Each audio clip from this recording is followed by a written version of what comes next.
This is an important and timely conversation, and I so thank all of you for joining us. We're here today in the interest of better understanding how the United States can craft a proactive economic agenda for the Indo-Pacific to bolster our global economic competitiveness and advance broader policy and strategic interests in the region. And we all know that the Indo-Pacific is emerging as a major center of gravity in international relations and global affairs. It encompasses more than half the world's population, 2/3 of the world's economic output, and boasts 7 of the world's largest armed forces. Long seen as a critical economic market and global growth driver, the region is also absolutely vital to the United States' strategic and security interests. The United States has helped usher decades of peace and prosperity in the region, not only through its alliance system with 5 key allies, but also through its economic leadership in driving regional economic integration and high standard rules for commerce. Today, the region faces new challenges, whether it is the aggressive policies of the People's Republic of China or the boundary-defining devastation caused by COVID-19 and climate change. Our friends and allies want us in the region as an active participant and conveyor, as a problem solver, as a standard setter, and as a policy leader. The Biden administration recognizes the importance of the Indo-Pacific earlier this month when it released its Indo-Pacific strategy, a blueprint for strengthening our long-term position in and commitment to the region. I was very glad that the Biden administration is also developing an Indo-Pacific economic framework alongside our partners and allies in the region as the economic driver of the strategy. The Indo-Pacific will be a vital engine for global growth for years to come. And given the shifting geopolitical and strategic environment, we have to work with our Indo-Pacific partners and allies to strengthen our competitiveness in the global economy for the benefit of American workers and families. So we must proactively engage with the region to promote high quality norms, rules, and standards that will drive decades of economic activity while creating more equitable, inclusive, and sustainable economies. At the same time, closer economic coordination will be critical to our national security and strategic goals as well, whether it is to secure supply chains, harmonize our policies on sanctions and export controls to achieve our national security objectives, or jointly invest in fighting climate change and leading in green energy. Unfortunately, the United States is far from the only player vying for influence. We have witnessed increased competition in the region as many countries jockey to set the economic rules and norms. We also know that whenever we leave a vacuum in regional or global leadership, China is more than happy to fill it. So to prevent this, a robust U.S. economic agenda for this critical region is needed to enhance our credibility with our Indo-Pacific partners and allies so that we can deepen our ties and shape the global economy for years to come. Doing so will reassure the region of our enduring commitment to the Indo-Pacific and a rules-based system. And it will ensure that America remains economically and strategically competitive. Now, before we move on to our briefers, I first want to turn to Representative Bera, who is the chair of the Asia, the Pacific, Central Asia, and Non-Proliferation Subcommittee. Mr. Bera, you're now recognized. Thank you, Mr. Chairman, and thank you for convening this important briefing. And also knowing some of the briefers very well, and we've had these ongoing conversations and appreciate the work that you're doing to inform us. You know, Mr. Chairman, as you rightfully identified, the Indo-Pacific is one of the most vibrant economic regions of the world with, as you identified, over half the world's population. It's vitally important for us to be engaged there and understand how we can set up fair rules and norms by which we can all compete. We have strong established trading relationships with countries like Japan, Korea, Taiwan, areas like New Zealand, Australia. We've got growing relationships with some of the ASEAN nations like Indonesia, Vietnam, countries like India. And now it's time to put all that together. So I look forward to seeing the contours of the economic agenda for the Indo-Pacific. Certainly look forward to hearing from the briefers. And, again, it is time that we set fair rules of trade and competition that are predictable and so forth. So again, I think this is a step in the right direction. Now let's put some meat on the bone. So thank you. And with that, I yield back. Thank you, Chairman Bera. I now turn to Representative Shabbat, who's the ranking member of the Asia, the Pacific, Central Asia, and Non-Proliferation Subcommittee. Thank you, Mr. Chairman. I want to thank you for holding this important discussion on a crucial topic for U.S. foreign policy. Since we left the TPP after both candidates in the 2016 election distanced themselves from the deal, our country has not had an affirmative economic and trade policy in Asia. This has consequences, since robust economic engagement is exactly what the region wants from the United States right now. Put simply, trade and investment are the name of the game in Asia, and we are on the sidelines. In the meantime, China has inked RCEP and petitioned to join TPP, all while using its One Belt, One Road initiative to provide crucial infrastructure that the region desperately needs. China, once again, is eating our lunch.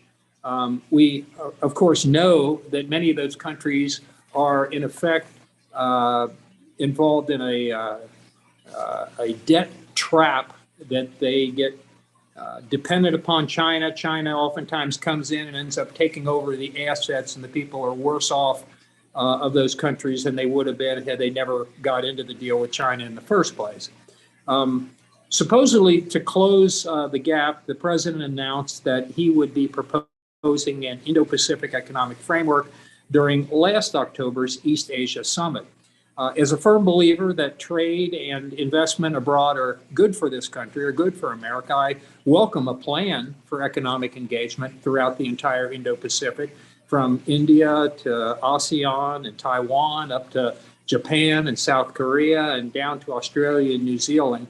But while I think the administration's objective is the right one, I have a number of concerns with how the administration is going about this project. First, there hasn't really been any substantial congressional engagement. Second, there aren't many concrete details coming out thus far, suggesting that the framework might end up being pretty toothless.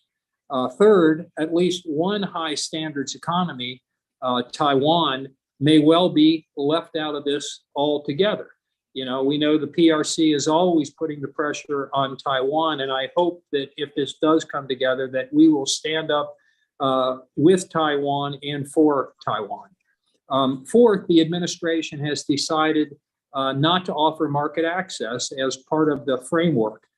So it's likely to be weaker and attract fewer partners than if it included real trade provisions. And I could go on, but let me just conclude with this, Mr. Chairman. I do appreciate you having this hearing.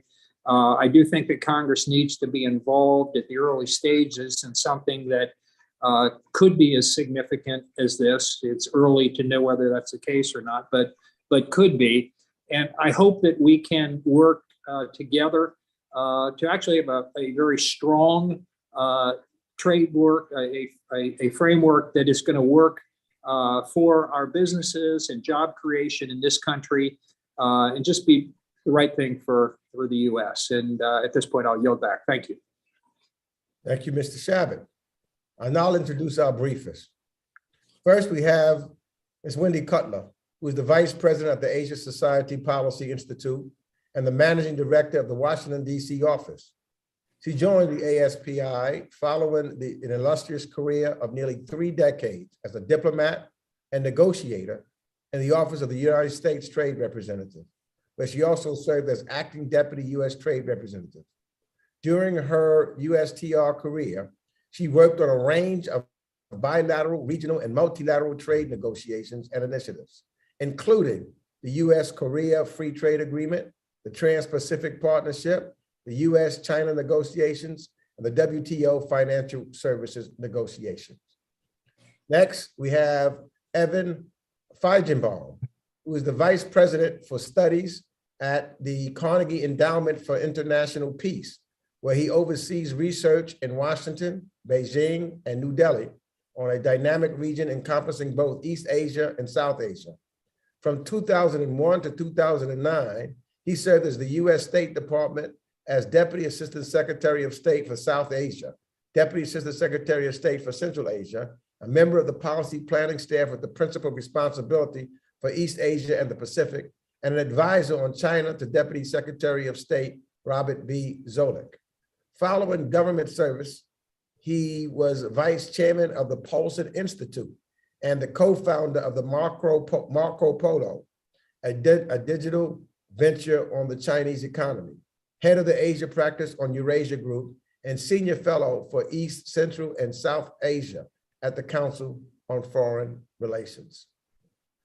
And lastly, we have Ambassador Atul Keshap, who serves as the U.S. Chamber of Commerce as President of the United States India Business Council. Ambassador Keshap is a retired career senior foreign service officer who recently served as Charge at the United States Embassy in New Delhi. Prior to that, he served as the Principal Deputy Assistant Secretary of State for the Bureau of East Asian and Pacific Affairs.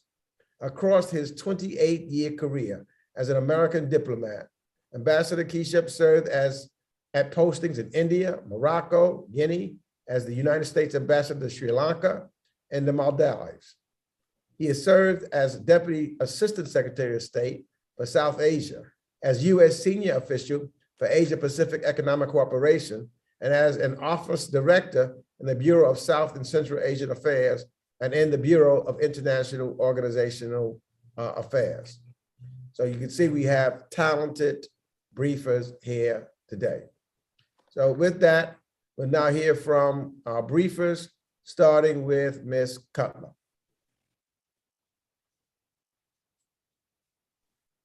Well, thank you very much, Mr. Chairman and members of the committee, for the opportunity to brief you on the Indo-Pacific Economic Framework. I'm going to call it IPEF for short, which is the administration's blueprint for U.S. economic engagement in the most dynamic and vibrant region in the world.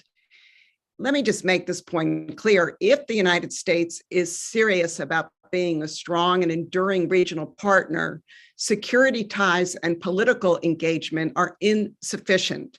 A robust and impactful economic agenda must be in the mix. And absent such an agenda, the United States risks foregoing the enormous economic opportunities the region offers, while losing influence and becoming increasingly marginalized as the region forges a new economic future without us.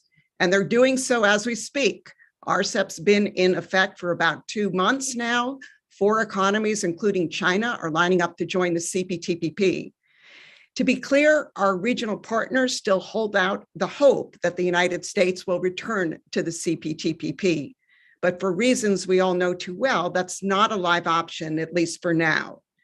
Instead, the administration is developing the IPEF, comprised of economic topics that are timely and pressing for the United States and its regional partners, organized into 4 pillars: fair and resilient trade, supply chains, decarbonization and infrastructure, and tax and anti-corruption. Now, let me just stress, this is going to be an affirmative, positive agenda. You won't see the word China mentioned, but there's no question that China will be in the backdrop for many of these work streams. My understanding is it will be a combination of high standards, binding rules, softer commitments, as well as cooperation initiatives. It will not be a traditional trade agreement. Most notably, it will not offer market access. And why is this significant? Because that is, in the past, market access commitments have served as the so-called carrot that allowed the United States to gain support for other things it was achieving in these negotiations, like lifting labor standards and strengthening intellectual property protection and enforcement. Even without market access, I expect the trade pillar to attract the most attention from our partners. And this pillar will include a lot of topics too, including the digital economy, labor, environment, trade facilitation, and competition policy.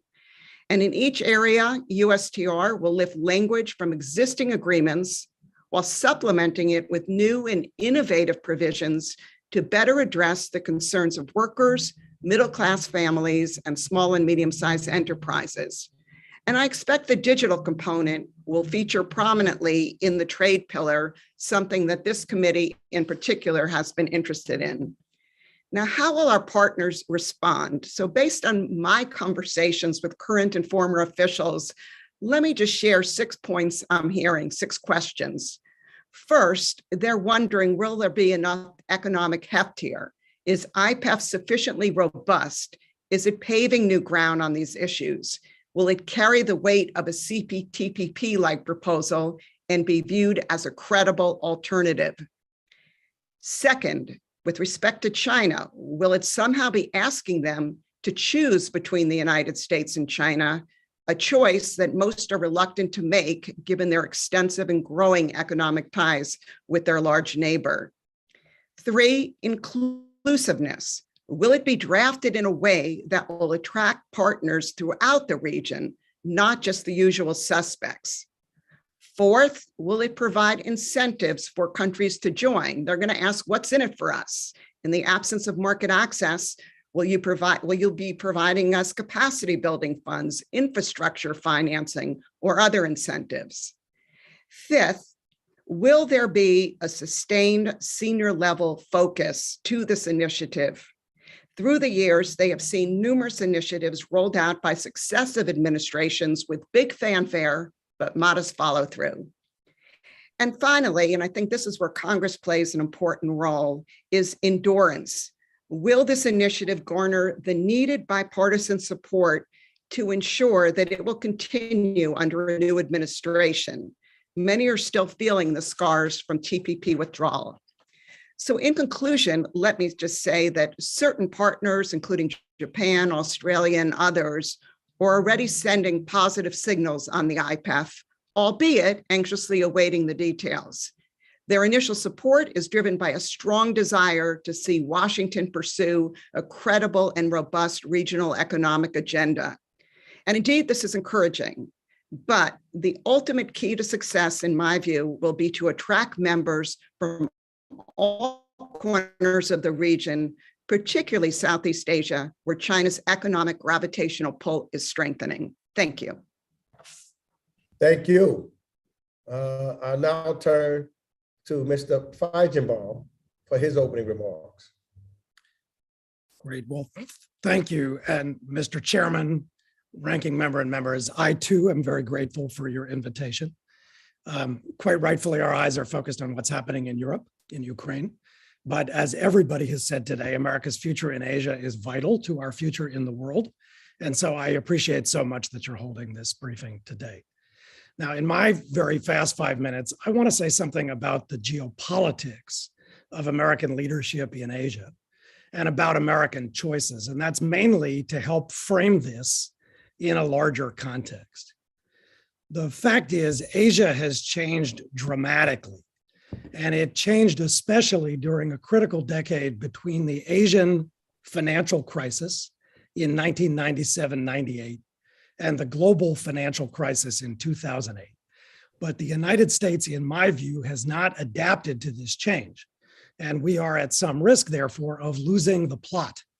And to put that bluntly, that is because we have been treating strategic competition with China and the ingredients of American leadership in Asia disproportionately as a security challenge and not enough as an economic one. But for decades after the Second World War, the United States was in fact a leader in Asia precisely because it was the principal provider of both security and economic related public goods and other benefits. We kept the peace, yes, through our alliances, our forward deployed military presence, and our carrier battle groups, but we also enabled prosperity. First, by being the principal source of demand for Asia's export-led economies to power their way to prosperity. And then also because we were the region's dominant rule writer and standard setter. And so for decades, Asia's security and economic orders were tightly interwoven with the United States as the key player in both of them. But this is really no longer the case. What I sometimes call security Asia and economic Asia are increasingly a tale of two Asias, because while nearly every Asian country is afraid of Chinese power, projection, and coercion, and therefore continues to look to the United States as the principal security balance, Asian economies increasingly act as a source of demand, products, capital, and trade for one another. And so even though America's economic role is growing in absolute terms, it is receding in relative terms, which means that to lead, we should be leaning harder on the other pillar of our economic leadership, which was to be a rule writer and standard setter. But as you know, precisely the opposite has happened with the American withdrawal or absence from, for example, the region's major trade agreements. And as has been said, while we're absent from those, China is either a member of or has applied to join all of them. So again, I'll be very blunt for you. China poses undeniable threats to American security interests. And that is why reinforcing deterrence needs to be a strategic priority. But from my vantage point, if we invest in alliances and security partnerships, upgrade access and modernize weapons platforms, we will remain Asia's essential security balancer, because nearly every Asian country will continue to welcome, directly or indirectly, a robust American balance to China's growing power. But as I just told you, American success has been premised not just on being a security provider. And so it matters strategically that Asian economies increasingly drive their own intermediate and final demand, that intra-Asian trade is eclipsing trade with the United States, that instead of just being producers and exporters, Asians are also consumers and importers, that Asians are capital providers, including to one another, not just recipients, and that economic integration is making the Asia-Pacific relatively more Asian and relatively less Pacific. And so we should be rediscovering our role as a standard-setting nation. But somehow we now manage to find ourselves on the outside of agreements, the CPTPP, the Regional Comprehensive Economic Partnership, and the Digital Economy Partnership Agreement that could set standards in Asia for a generation. So to be blunt, we're reinforcing our security role while allowing the economic pillar of our leadership to atrophy. And we risk becoming what I sometimes, with my tongue firmly planted in my cheek, call the Hessians of Asia. In other words, as in our Revolutionary War, a military force like the Hessians that others will invariably rely on. But that, as Wendy Cutler said, is not enough if our economic leadership is going to recede. And by the way, India is also absent from CPTPP, RCEP, and DIPA. And so it hardly makes sense to tout the Indo-Pacific as the organizing concept of American strategy and of strategic competition with China if the largest economy in the India, and the largest economy across the Pacific, the United States, are both missing in action. In the economic realm, we risk having Asia and not so much the Indo-Pacific be, I'm afraid, what increasingly defines the future. So to conclude, here's a punchline. To compete in geopolitics, as in sports, business, and in life, one needs to actually compete. We need to outperform the Chinese competition, not just talk trash about it. And that means, as has been said, getting skin in the game, setting standards, shaping rules, and being active, not counting on gravity or fantasizing an impossible rewind back to the Asia of 1985. In that Asia, the defining characteristic was our presumed American centrality in every realm. And frankly, Asian partners showed more deference to American preferences than I think we're likely to see even from our closest allies and partners. Strategically, it's not enough just to wish. And so I too am hopeful that the Biden administration will put some meat on the bones of a framework that will be incredibly scrutinized across the region and the world, but particularly by America's closest allies and partners, and by the way, by the People's Republic of China as well. Thank you. Thank you, Mr. Feigenbaum. I'll now turn to Ambassador Keshap. Chairman Meeks, honorable members, thank you so much for the opportunity to speak to you. Chair Meeks, I'm speaking from New York City, so warm greetings from home. Honorable members, it's an honor as well to address you as the new president of the United States-India Business Council. And I just want to touch on what my colleague and friend Evan mentioned earlier. 40 years ago, the US and Indian governments requested the creation of the United States-India Business Council in order to promote stronger bilateral trade and investment between the two largest democracies on earth.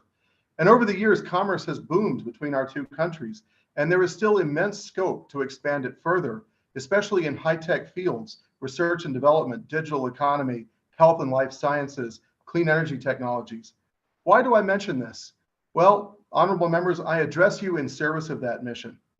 On India, I appreciate sincerely the 20 years of sustained bipartisan effort that has gone into forging a stronger and multifaceted relationship. I have seen over the course of my career early efforts to expand our thinking to encompass a holistic geography grow to become a strategic consensus, recognizing the Indo-Pacific centrality to our strategic interests and future prosperity. Colleagues, it is long past time for that centrality to be reflected in our trade doctrine. The rising economic power of our competitors and heating geopolitical conflict have given this matter a profound sense of urgency. I remain at heart an American diplomat, and I retain the characteristic optimism of our kind. But it would be naive not to recognize a clear reality. There are forces that seek to distance the United States and India and weaken global democracy.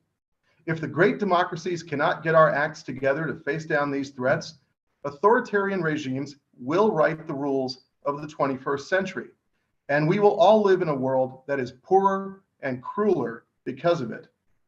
Right now, the United States and our allies in the Indo-Pacific are navigating the challenges of a post-pandemic economic recovery, high inflation, talent shortages, supply chain bottlenecks.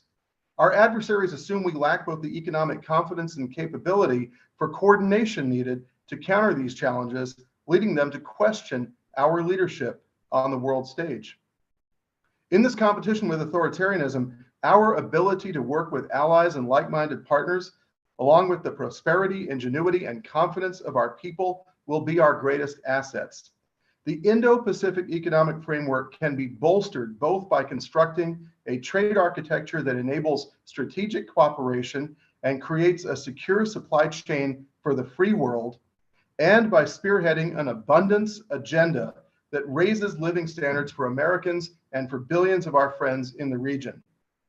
As the world's sixth largest and fastest growing economy, a site of critical manufacturing capability and scalable research and development, robust demographics, and the world's largest democracy, I believe India will be an essential partner in generating mutual prosperity and creating a global free world supply chain. To optimize its impact, the framework should enable the private sector to deliver. Our global technology companies will be the main players in ensuring safe and reliable access to critical technologies such as semiconductors. It will be private equity firms and our financial institutions that will drive the capital necessary to fund climate resilient development.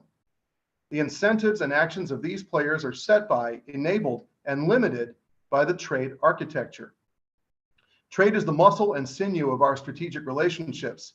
The power of free enterprise advances the interests and values articulated by governments and citizens. The plain truth is that real trade arrangements that remove barriers, promote investment, and align regulatory approaches are the most effective way to enable the level of cooperation envisioned by the Indo-Pacific strategy and align our private sector partners with those goals. The United States Chamber of Commerce has prepared business recommendations for the Indo-Pacific Economic Framework and shared them with the administration. Mr. Chair, we are happy to share them with the committee as well. With this framework, we have an opportunity to overcome hesitation on trade and show our people what we can accomplish for them through expanding our economic partnerships with like-minded partners and allies. During the Cold War, we prioritized the economic confidence of our people, whose lives were so much more plentiful, free, and happy than those of our adversaries. We made the case for democracy through our prosperity. Today, we have the opportunity and the urgent need to do that once again. And this time we can do so through our friendship and cooperation with the region where almost half of humanity lives. Let's have faith in our values and in our friends and move ahead with conviction and focus. Thank you, Mr. Chair.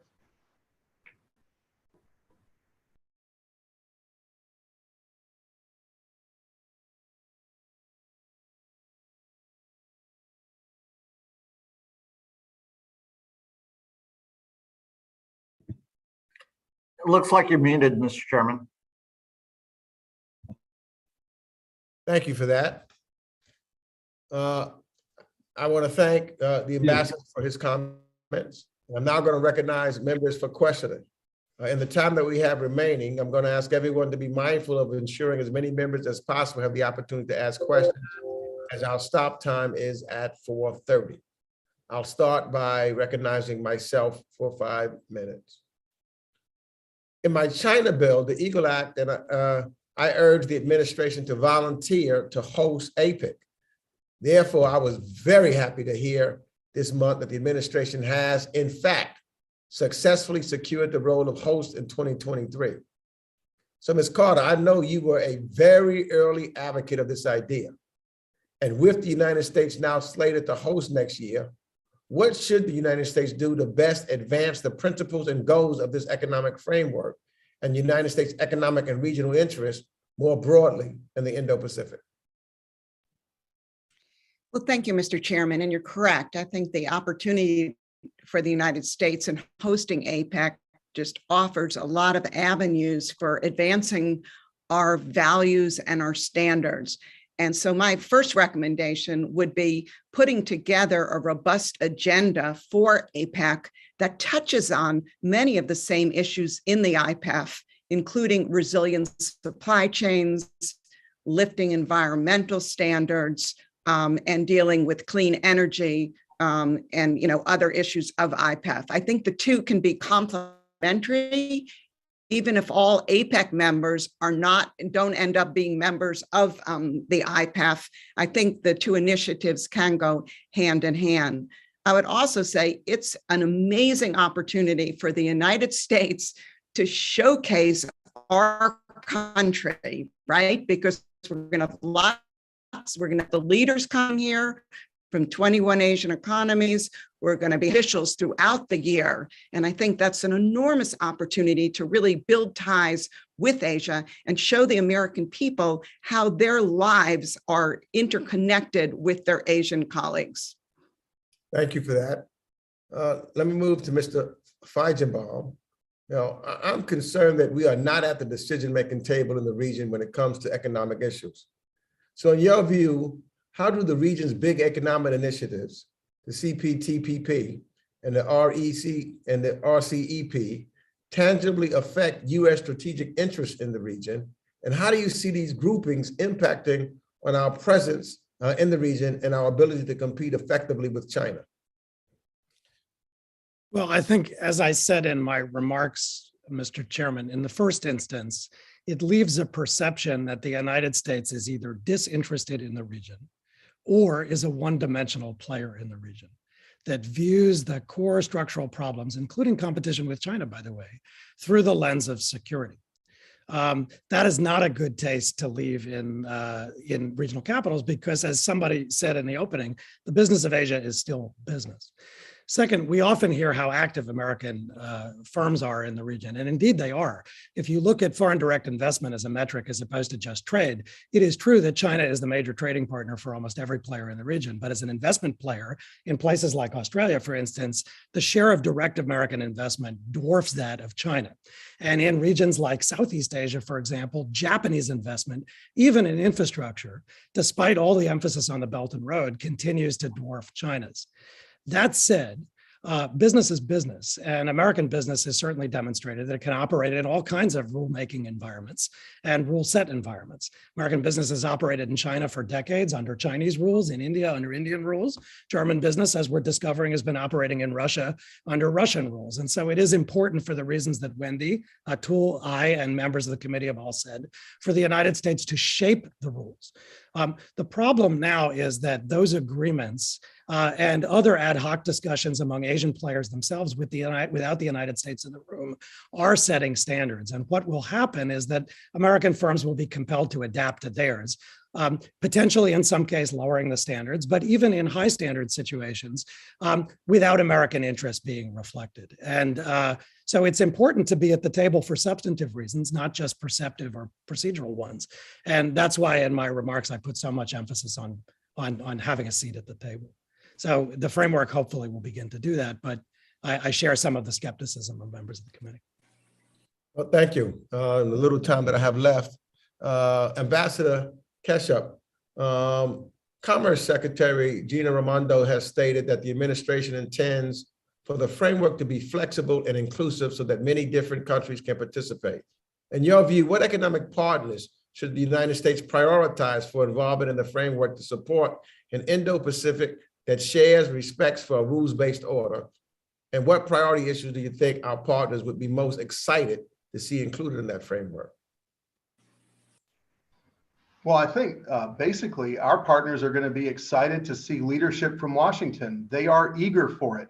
I served as PDAS for EAP, and I can tell you that in the capitals of ASEAN, there is so much hunger to see that leadership. And so to the extent that we can create that kind of opt-in architecture, it's got the opportunity for countries to select those things that appeal particularly to them and that they can sell to their own people. That's really important. But the crucial thing here is that Washington will be leading. Washington will be sketching a vision. And the greatest thing about the United States is we're fantastic in the vision business. We should articulate what a clean, sustainable, viable, more inclusive, integrated trading environment would look like, and how we would raise the standards of people all around the region, the lives and standards of living. Because the challenge is that, you know, as Evan said, they find more relevance among themselves these days. You know, the geography sustains it now and the prosperity sustains it. So the administration's proposals, I think, being modular in that sense, as I'm hearing, is generally helpful because it allows countries to decide what makes the most sense for them. And hopefully that will provide a very strong basis for a way forward. Thank you. My time has expired. I'll now turn to Ranking Member Shabbat for his questions. Thank you, Mr. Chairman. Ms. Cutler, let me begin with you. I'm the co-chair of the Congressional Taiwan Caucus, and I'm concerned that Taiwan could be left out of the framework. Now, if we can't even include Taiwan in what will essentially amount to an economic club, especially since Taiwan is, such a high standard economy, how can we hope to include them in anything? Could you describe some of the benefits that the U.S. and our partners would gain from including Taiwan in the framework? Well, sure. I mean, Taiwan is in many respects, we're already working with them closely in many of the areas of IPEF, including supply chains, developing resilient supply chains and semiconductors in particular. So in many of these areas, we're working with Taiwan through the dialogues the administration has through the Commerce Department, through USTR, and through state. But the challenge is when you consider the participation of Taiwan in IPEF is how this will impact potential other candidates who we are interested in seeking their membership in the IPEF as well. And this is the challenge that the administration is going to have to balance. On one hand, they want to be inclusive and include many countries from all corners of the region in the IPEF, but if Taiwan is included, they may find that some of these potential candidates are not interested. And so this is not going to be an easy decision to make. My hope is that at least in one of the pillars, like supply chains, for example, Taiwan could and should be a part of that. And perhaps we can just have parallel discussions with them, to the IPEF. And so while they wouldn't be a formal participant in the overall IPEF, we would be hand in glove with them on the substance of this initiative. Thank you. I'll stick with you at this point, Ms. Carter. Let me ask you this. Chairman Barra and I have been advocating a serious digital trade initiative for some time now. Do you have an opinion relative to that or what a successful digital component might include? Well, I'm heartened to hear that the administration has heard all of you, or many of you, and is, as we speak, putting together a very robust digital component in the IPEF. And my understanding is that this will include certain rules from existing agreements, including the US-Japan agreement or the USMCA digital chapter on data flow, on source code, on localization. But they will add provisions that are of interest and concern to our workers, to middle-class communities, and to small and medium-sized enterprises. So I think this is going to be one of the most robust aspects of the IPEF, and one, frankly, that may gain a lot of interest and attention. Thank you. I'm going to address this last one to any of the three panelists that might like to take it. The State Department has its Strategic Infrastructure Pilot Program. That's it's designed to compete with China's One Belt, One Road initiative. Are any of you hearing whether this will likely be included or expanded in the framework? And I'll address that to anybody who might have any knowledge or an opinion about that.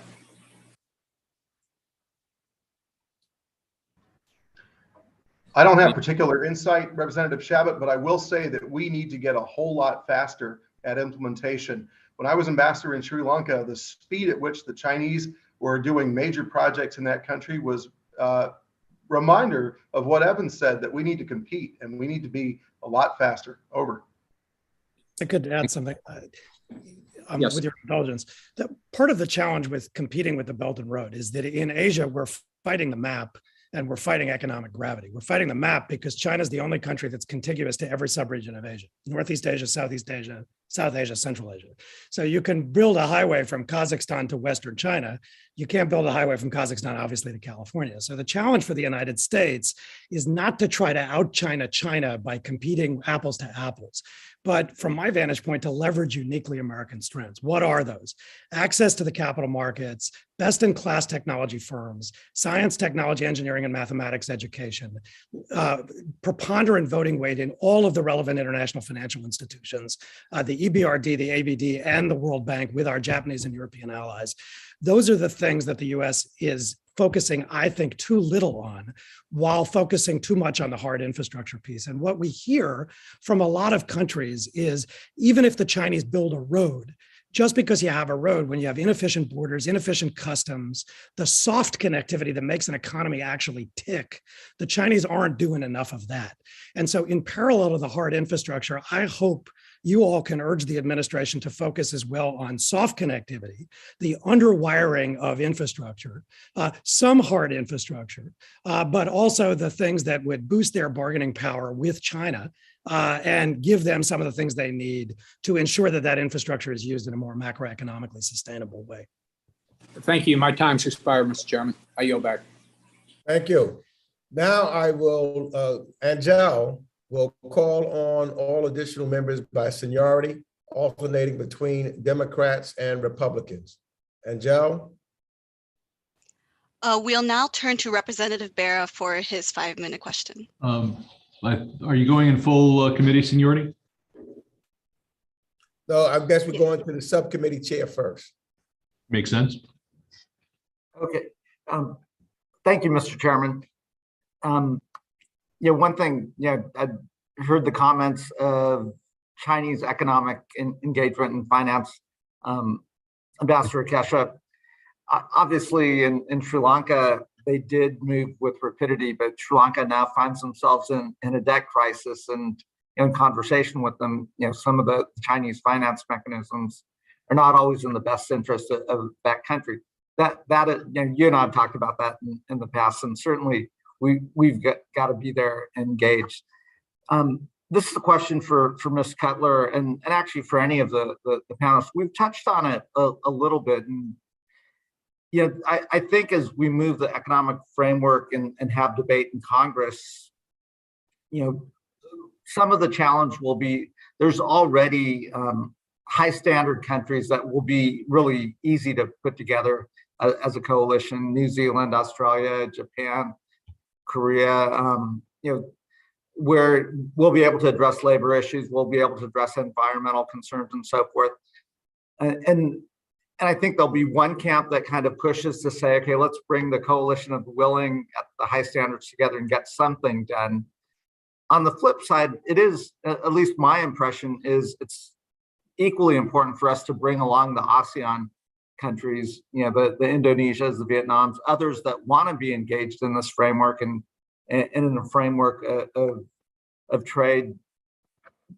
There'll be, you know, our domestic politics will be challenging as we try to figure that out. I know some of us have talked about, well, let's use the leverage of the reward of being in this framework to start to develop those higher standard environmental or labor standards that some countries may not be able to meet today, but we can set up a time frame that says over the next 3-5 years with measurable objective measures and benchmarks that they can do, which then, you know, allows them over that time to fully be part of this. And I'd be curious, you know, you lived through the politics of TPP. As we start to think about this as members of Congress, you know, how would you think about this, and how would you advise us to approach it?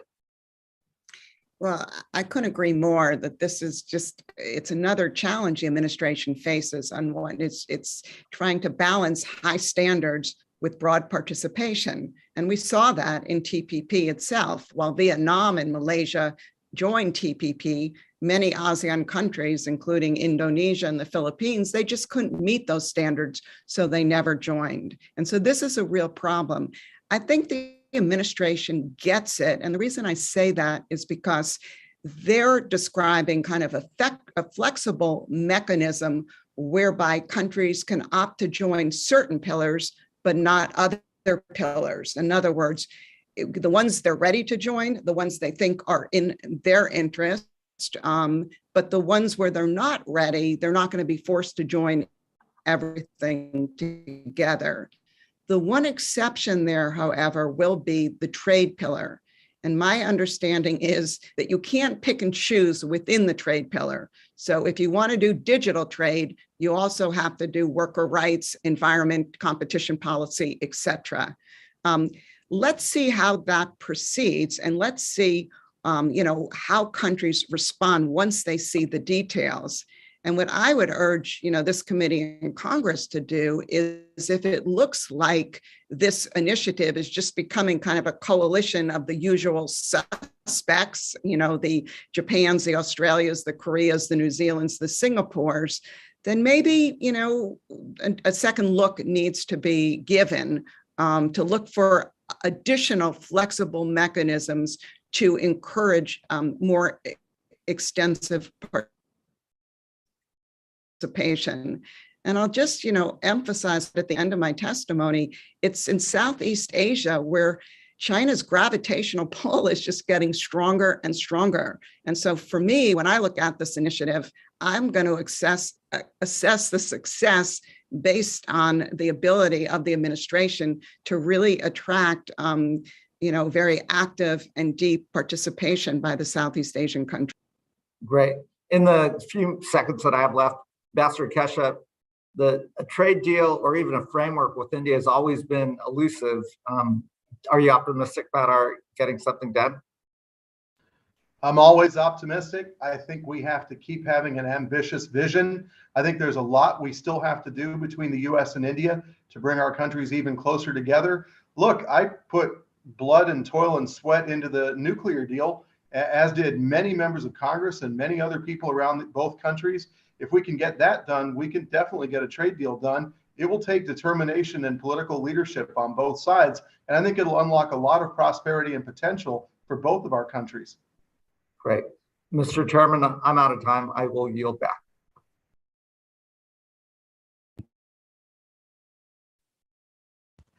Representative Perry.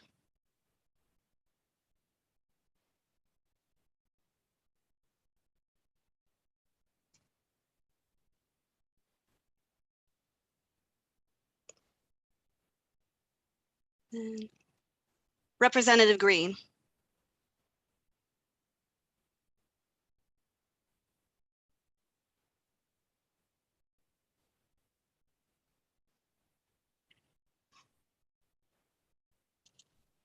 Representative Barr, Yes. you're next for questions. Okay, great. Very good. Well, thank you very much. Let me ask Ms. Cutler a follow-up from Mr. Shabbat's question about Taiwan's exclusion from the Indo-Pacific Economic Framework. And I'm sorry, I was in a meeting with some constituents, so I missed some of your explanation and answer as to why that, what the justification for that is, and I assume it's the idea that some of these other Indo-Pacific countries would be unwilling to work with us if Taiwan was included. But I mean, shouldn't we lead on that and say and talk about the importance of an inclusive Indo-Pacific economic framework that embodies Taiwan and others? That would be kind of question number one. And then I want to also just ask anyone to talk about the operational tempo of the PLA. I know we're talking about economics here, but it seems to be tied into national security. The operational tempo of the PLA in the Taiwanese air defense identification zone since the invasion of Ukraine, and what that means.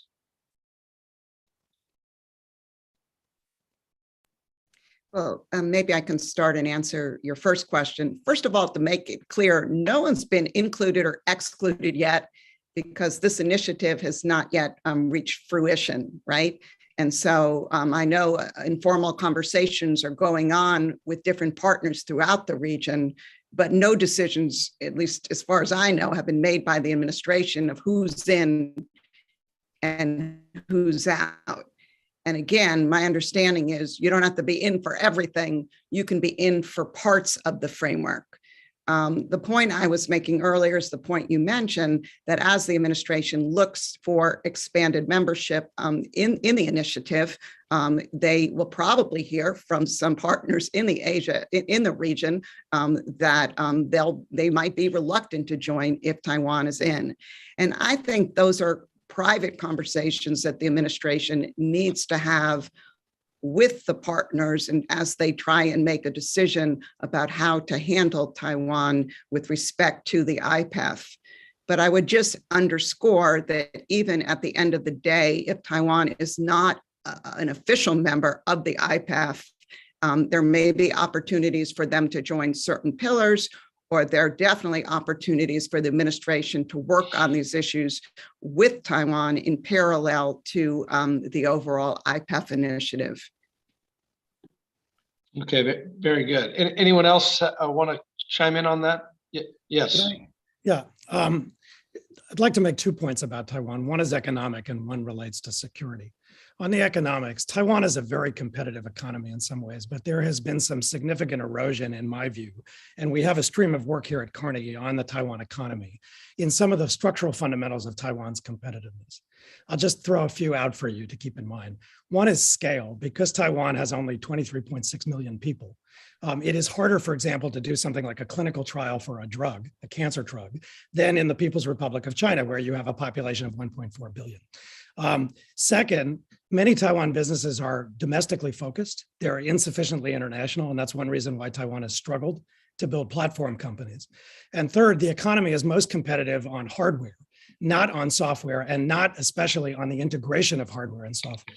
So some of the industries that China dominates, like drones, for example, where the company DJI has been a dominant player, begin with hardware, but China's been able to integrate software and hardware together to dominate the market.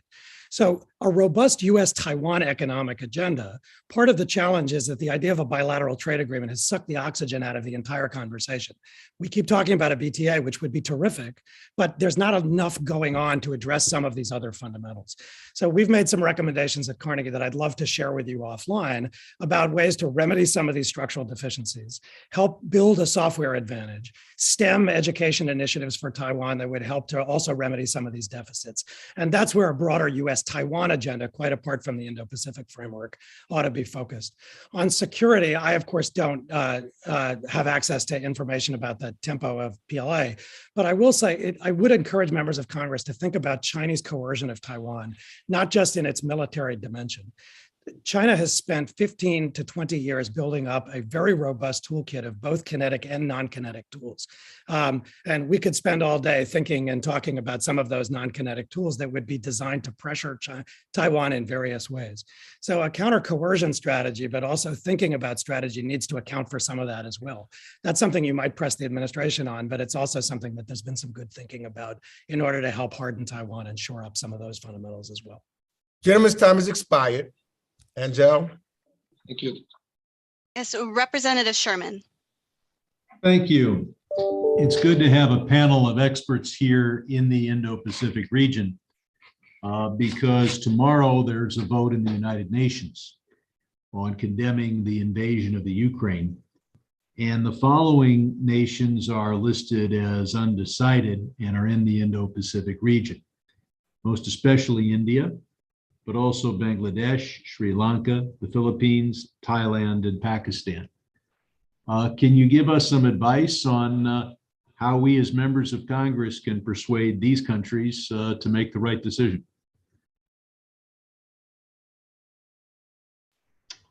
Representative Sherman, I'll take a stab at that, but I think Evan, of course, and Wendy will have views. From my perspective, the most compelling issue is the UN Charter and the nature of the state system and the principles that are enshrined in the charter, including the principle of state sovereignty and territorial integrity. You know, these are countries that have shown. I'll point out that many of these countries abstained in 2014 when the Crimea was seized. So these are not our easy countries to persuade. Go ahead. I would note that among some of these states, there have been some very constructive efforts over the years to overcome some of the legacy territorial and border issues. India and Bangladesh have made really good progress on their borders. There has also been, I think, a constructive willingness by India, Bangladesh, and other countries to settle their maritime claims. So these countries are, you know, they uphold the rules-based international order. They believe in that order. Indeed, India and Bangladesh particularly have invested very heavily in terms of UN peacekeeping. So my argument, sir, would be that the principles of the UN Charter are worth defending. They're important. We've seen what the alternative looks like. There's a reason the UN exists after World War II, and we need to preserve that lest we lose it forever. I'll ask our other witnesses if they have any brief additions because I do have other questions. Do any of our witnesses have a quick addition? I think you stated it well, and let me go on. Asia's big and important. The Indo-Pacific clearly, but just because something's big doesn't mean rushing in pell-mell is the right answer. We voted for MFN for China, probably the biggest mistake I've seen Congress make. And 20 years later, those who were mauled by that decision were sufficient to elect Donald Trump president. We saw a proposal of TPP that would have given 35 cent, 40 cent an hour Vietnamese goods free access to our country. The American people were so against that even Hillary Clinton declared she was opposed to it. And of course, there's talk about, well, maybe wages will go up in Vietnam. Not if you keep killing labor leaders the way they do. Now, short term, of course, anything we do that increases the trade deficit reduces inflation. But long term, it has created not only economic, but social problems for our country.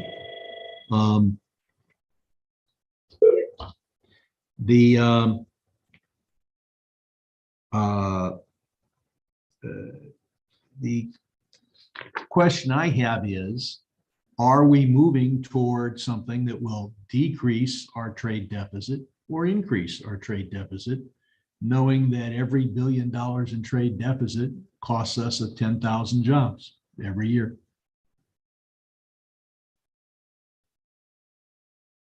Are the trade proposals that you're putting forward here likely to increase or decrease our trade deficit? Maybe I'll start in responding. I think the answer is we don't know. And I would say, despite everything that we've been doing vis-a-vis China, our deficit with China continues to increase. But the question is, the level of increase when you look at is not as great as it was, but it does continue to increase. It does And continue to, right. And I'll so point many out- different factors play into the trade deficit. But when I think of the IPEF, though, this is being, put together by an administration that's following a worker-centric trade policy. Market access, as I mentioned, will not be in this initiative, to the concern of others on this committee and to concerns of others, in the trade community, and perhaps of concern to our trading partners. We'll be putting forward kind of our vision of what a level playing field looks like, what raising environmental and worker standards look like, and other issues, including competition policy as well, and resilient supply chains. So this is the agenda we'll be putting forward to kind of advance our priorities, our values, and kind of our vision of, where the region should be headed. Gentleman's time has expired. Representative Young Kim. Thank you. I appreciate you all joining us today and discuss the Biden administration's Indo-Pacific economic framework and what it could mean for the region.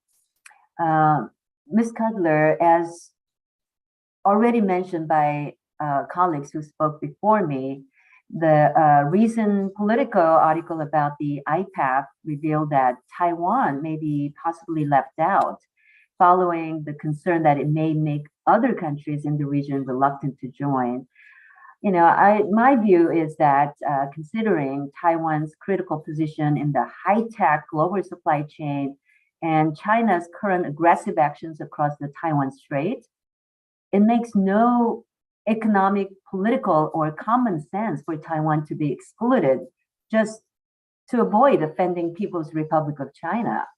I just wanted to share that. And I also briefly ask if you shared the same concern that other countries in the region do you think they are actively voicing opposition on Taiwan's potential inclusion in this framework to the Biden administration, or is this just the case of Biden administration's overestimating the sensitivities of some nations compared to the need for an effective economic framework for the region? So I don't know the answer. I'm not privy to these discussions, but based on my experience, I would suspect that those conversations are going on privately between the administration and their counterparts in other potential candidates that are interested in joining the IPEF. And once again, I just want to stress that as of now, no country's in and no country's out. No one's been excluded yet. And so these are hard decisions and conversations that the administration will need to have. They may have competing objectives here, but they'll need to make the hard decisions. And I would also say decisions on membership, can be changed. Membership can be expanded over time.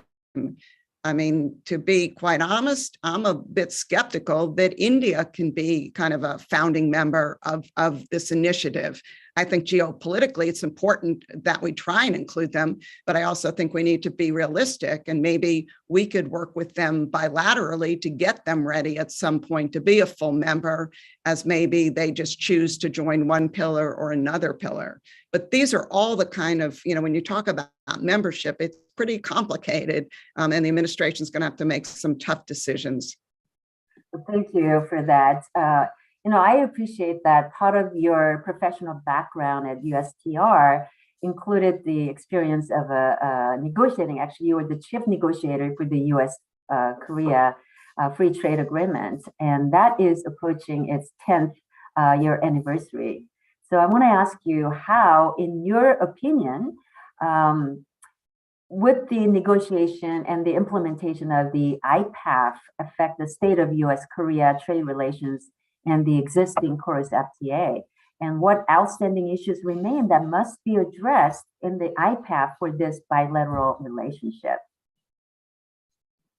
Well, you're correct. The US-Korea FTA is approaching on March 15th, its 10th anniversary. I think it's done a great job in increasing trade and investment ties and overall relations between US and Korea. And I see Korea's participation in the IPAF as a way to take our economic relationship to a new level, to build on what we've done in KORUS and supply chains, on labor issues, on infrastructure, et cetera. So my understanding, based on my conversations with my Korean friends, is that they're very interested in IPAF. And again, I think with Korea's participation and others, this could become a very strong initiative. Thank you. Let me ask my last question to Ambassador Keshap. Given your experience with India, I know Wendy Cutler just mentioned this briefly, but how do you believe that country will view the IPAF and its implementation? And do you believe its existing economic ties with China and security ties with Russia jeopardize effective involvement with a comprehensive economic framework? So, Representative Kim, I think that what's really interesting is that India is showing a lot of ambition and spirit of entrepreneurship of late, particularly on trade arrangements. If you look at their negotiations with the UK, with the United Arab Emirates, with Australia, with Israel, it's really interesting how they're prioritizing relations with those countries. And I think that there's certainly scope for us to test the waters and see what we can achieve together as friends and as Quad partners. When I was in India last year as Chargé d'Affaires, I certainly heard a degree of ambition and a degree of willingness to explore trade arrangements that I hadn't heard in the past. And I think that's encouraging. And we ought to reciprocate and see where that can go. So, as I said earlier to Representative Bera, I'm always ambitious and we should always try. Look, India makes its own strategic calculations about how it wants to shape its future prosperity. But I think the U.S. should always play a part in that. Ours is the most dynamic and largest economy on earth. And I do think our two great democracies can do more to bring our economies closer together. And it will be certainly for the benefit of our citizens. Gentlelady's time has expired. And Joe. Representative Connolly. Thank you. And thanks to our panel for being here today. Let me add my voice to those you've already heard that from my point of view, the relationship between the United States and Taiwan is a very important one. It is girded by a statute that Congress initiated and passed into law, the Taiwan Relations Act. And especially as we watch naked aggression in the European continent and Ukraine, it seems to me we need to fortify that relationship and stand up to any kind of intimidation by the PRC. So I think we ought to be aggressive in including Taiwan. Ms. Cutler, you talked about, well, no one's in or no one's out. I think we ought to ensure they're in, and we ought to pursue that in other international bodies as well. Taiwan's a tiger. It may not be the world's biggest economy, but it's not a trivial economy, and the ties between us are important. And I think we ought to be integrating them into the economic sphere of the Indo-Pacific region. And we should look for opportunities to make that point as opposed to soft pedaling it, as sometimes has occurred in the past. My friend Brad Sherman once again criticized the old Trans-Pacific Partnership. I guess I come at it from a very different point of view. Ms. Cutler, let me ask you, in the Trans-Pacific Partnership, had it come into effect, would it have set standards for labor relations, the environment, and human rights adherence? Well, my short answer would be yes. It had robust chapters on the environment and on labor standards with extensive commitments that were enforceable under the dispute settlement mechanism of the agreement. It also included provisions on transparency and anti-corruption, and others that would fall, I guess, under the rubric of human rights. But again, I think it's Ms. Cutler, let me work with me here.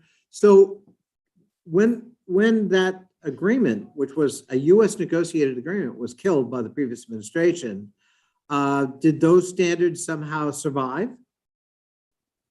Well, it's interesting. Many of them did. In the CPTPP, very few provisions were suspended by the other 11 countries. I found that extremely interesting and encouraging. And I would also say many of those provisions survived in the USMCA, as well as in other trade agreements that have been concluded around the world. Would it be fair to say, in your opinion, that by killing the TPP, at least in the interim, that helped China in the region? I would say that China viewed our exit from the TPP as a gift to them. And I would also argue, and I've said this before, a gift that keeps giving. And as they submit their application to the CPTPP, they're extremely serious. They're consulting with other CPTPP countries. And I wouldn't be surprised if actual negotiations actually begin, for their accession in the near future. So might it be fair to say, from maybe an objective point of view, that killing the TPP, which was a U.S.-initiated, U.S.-led trade agreement with all kinds of other provisions we care about, not directly related to trade, was against U.S. interests? Killing that agreement hurt U.S. interests. Would that be a fair statement, do you believe? Well, I also respect the interest of all of our citizens and our politicians. And so, there were serious domestic problems with the agreement. I'm not asking you that question. From an objective point of view, in terms of not only trade, but the propoundment of values that were reflected in that agreement in labor and human rights and transparency and the environment, that it was, and given the fact that China has benefited, at least in the interim, from our walking away from our own agreement, that a fair and objective statement is that we hurt our own interest and we helped China. My view is we undermined our ability to shape the rules to engage in the region, and we're trying now, rightfully to try and catch up and come up with a new paradigm that will allow us to get back in the region on the economic front. I share your view. Do the other members of the panel want to comment? Okay, thank you, Mr. Chairman. Angel. Representative Titus. Thank you, Mr. Chairman. I heard Ms. Cutler mention India just in passing a little while ago. We've been hearing a lot about and making a lot out of the new Quad arrangement. And I wonder how we can utilize that relationship to bring in other countries or other kinds of trade and to expand what's going on there to the other parts of this region.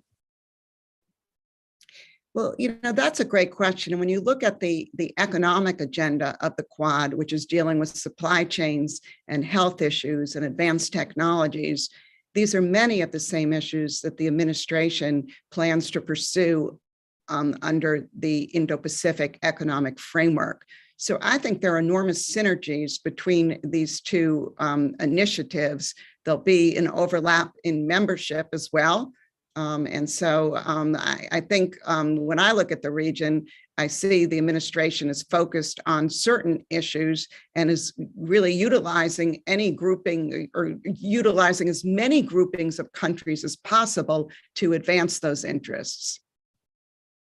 That was my sense of it, so I appreciate that answer. You mentioned supply chain. I represent Las Vegas, and we don't make anything there except, as I say, dreams come true. So everything else has to come in. So supply chain is very important to us, whether it's flowers or lobsters or people even. So can you just, any of you, Mr. Ambassador, address how we can just kind of break the stranglehold that China has while protecting our American importers? Representative Titus, I think it's very important to take care of the American people and to make sure that supply chains are resilient, that they can react to any breakages or interruptions in supply. And that's where you want to be able to have trusted and reliable partners.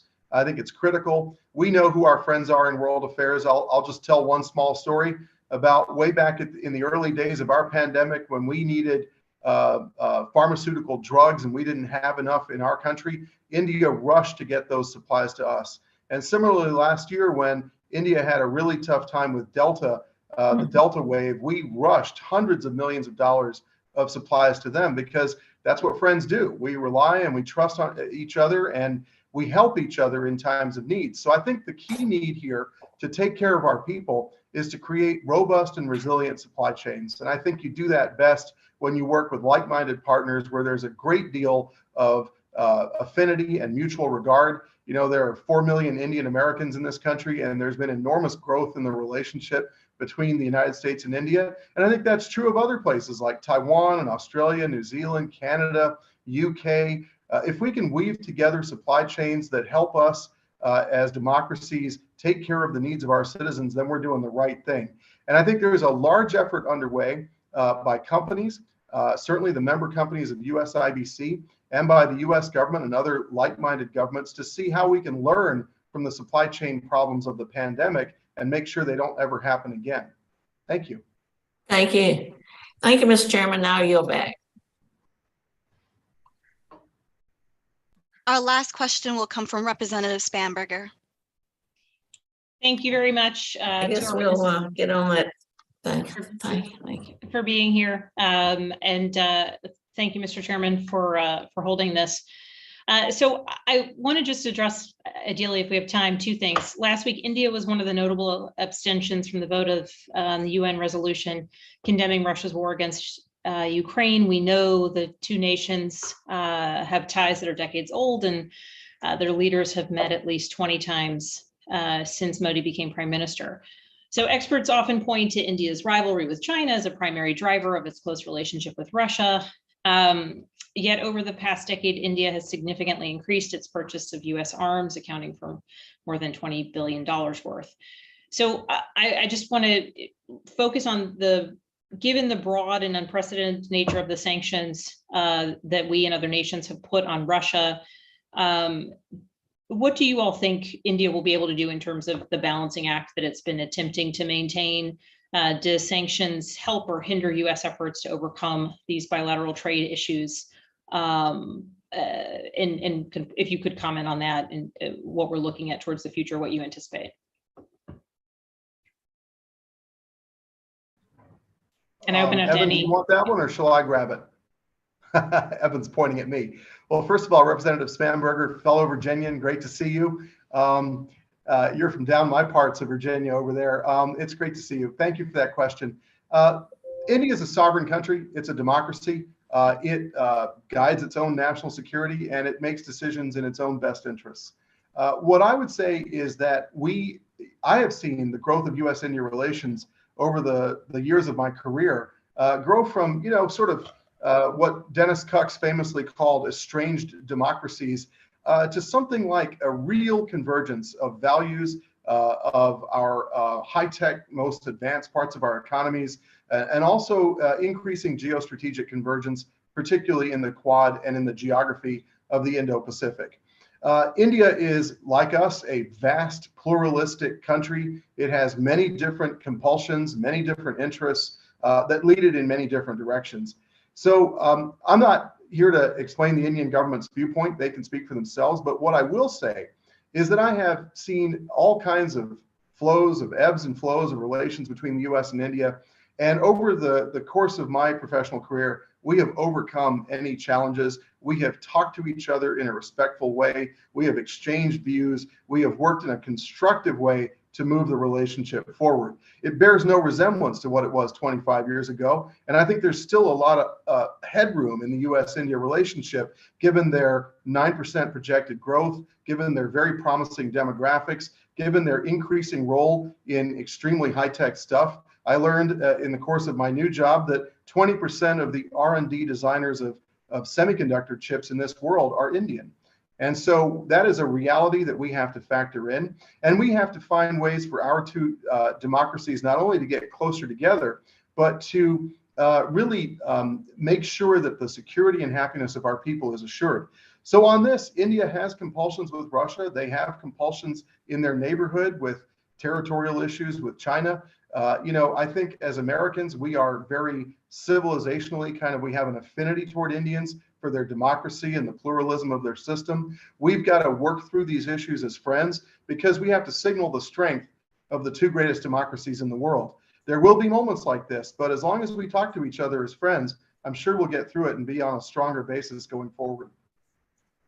Well, and so what do you think that means for how India is really going to try and navigate the sanctions that that so many nations throughout the world are placing on Russia and Russian interests?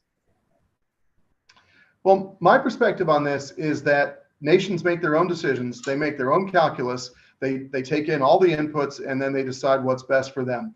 I would always say that in terms of the reliability, the utility, the value of the partnership with the United States, we have proven over and over again to the Indian government and to the Indian people that we are a true friend. We are a friend in times of need. We are a friend in times of urgency. We deliver rapidly, we deliver on time. There are things that I don't want to talk about in an open forum like this, but the United States has always come through in the recent past because of the strength of our Quad partnership. And so, India will make its own decisions, but I do think that the U.S., its 350 million people, $22 trillion economy is something that is valuable and relevant to the Indian people. Okay. Thank you very much for your answers. And thank you, Mr. Chairman. I yield back. Thank you. And let me, in closing, thank all three of our briefers today for taking the time to be here. And as this briefing has demonstrated, the United States has deep and abiding interest in the Indo-Pacific region. The need for an affirmative U.S. economic strategy in the Indo-Pacific region is compelling as it is urgent. So we cannot restore our global leadership to its rightful place if we do not shape the economic rules and norms that govern commerce and trade in this vital region. So there's going to be a lot of work before our committee on this subject.